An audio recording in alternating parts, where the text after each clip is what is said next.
Salut, c'est Gooms, j'espère que vous allez bien. Nets, Bucks, Game 5, mes top et flop. Je vais commencer bien évidemment par le fou furieux, la dinguerie, la performance historique all-time à jamais gravée dans les mémoires. Vous choisirez de KD, 49 points, pardon, j'en perds même mon français, 17 rebonds, 10 assists avec des pourcentages de fou furieux et surtout en quatrième quart-temps d'anthologie qui restera dans les annales, comme je l'ai dit, avec 18 points où il a clairement à lui tout seul plié le match. Il a renvoyé les Bucks à la maison et les a démolis façon puzzle. Et ce qui est le plus fou finalement dans cette performance, c'est qu'elle a été réalisée dans un contexte particulier. Kyrie absent, James Harden pas remis à 100%, à tel point qu'on pouvait penser qu'hier les Nets jouaient en infériorité numérique, et surtout qu'en première mi-temps, KD a porté quasiment à lui tout seul aussi son équipe, puisque ses coéquipiers n'arrivaient pas encore à step up. Et c'est d'autant plus fou qu'encore une fois, KD, il y a 2 ans, a été victime d'une rupture du tendon d'Achille, blessure qui est l'une des plus graves dans le sport, dont très peu se sont remis. On pense notamment au feu Kobe, plus récemment à des Marcus Cousins, John Wall, Rio Chalmers. Ces 4 joueurs ne sont jamais redevenus les mêmes.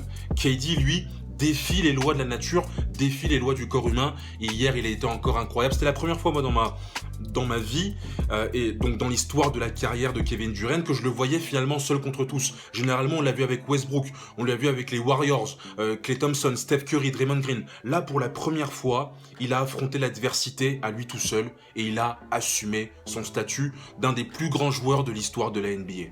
Le deuxième, c'est un autre revenant chez Jeff Green. Pourquoi revenant? Parce que il y a quelques années, lorsqu'il était avec les Celtics, il avait subi, souvenez-vous, une opération à cœur ouvert, il s'en est remis. Et hier, il a performé, il a été l'adjoint, le lieutenant finalement de Kevin Durant, avec ses 27 points, 7 sur 8 à 3 points, avec 3 gros pions du parking dans le troisième quart-temps. Très gros match de l'ancien coéquipier de LeBron chez les Cavs. Et enfin, je finirai aussi par un autre revenant que beaucoup, y compris moi, avaient annoncé à la retraite en début d'année. C'est Blake Griffin, dont on pensait qu'il avait les genoux en compote. Et encore hier, il a performé comme lors du Game 1, avec 17 points, avec une très grosse présence aussi derrière la ligne à 3 points, où il a rentré des très gros shoots. Donc voici mes tops pour ce match d'anthologie mémorable.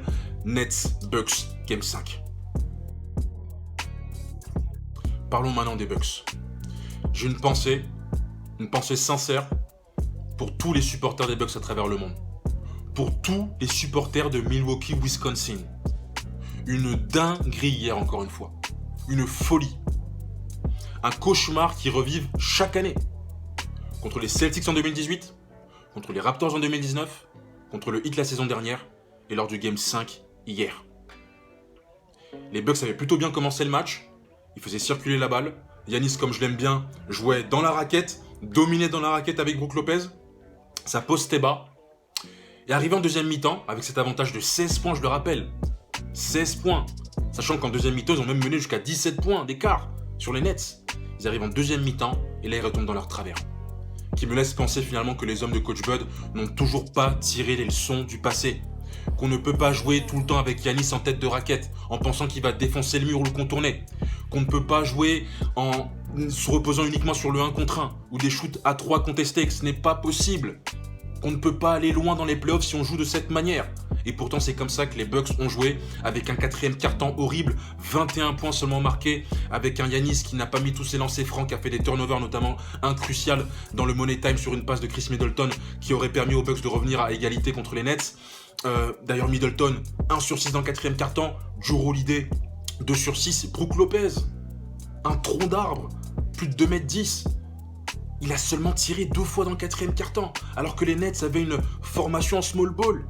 Avec Blake Griffin, Jeff Green dans la raquette, Kevin Durant, Brook Lopez aurait dû être beaucoup plus utilisé, mais encore une fois, une mauvaise sélection de shoot, un jeu complètement à l'envers en fait. Et d'ailleurs, Charles Barkley, qui était sur le plateau de TNT avec Shaq et Kenny Smith, en a parlé comme le match le plus stupide, l'un des matchs les plus stupides qu'il ait regardé dans sa vie. On parle de Charles Barkley, Hall of Famer. C'est incroyable ce qu'on a vu hier.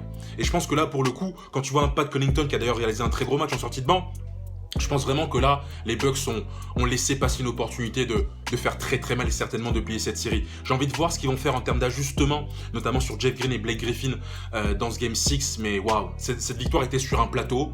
Ils ont clairement foiré leur match de la tête aux pieds, top to bottom. Et pas sûr qu'ils s'en remettent, mais certainement que ce match va laisser des séquelles et que la direction des Bucks, s'il y a élimination, devra en prendre toutes les conséquences et prendre de grosses décisions pendant la off-season. Donc voici mon flop pour ce match Nets Bucks Game 5. Prenez soin de vous, à très vite, on est ensemble.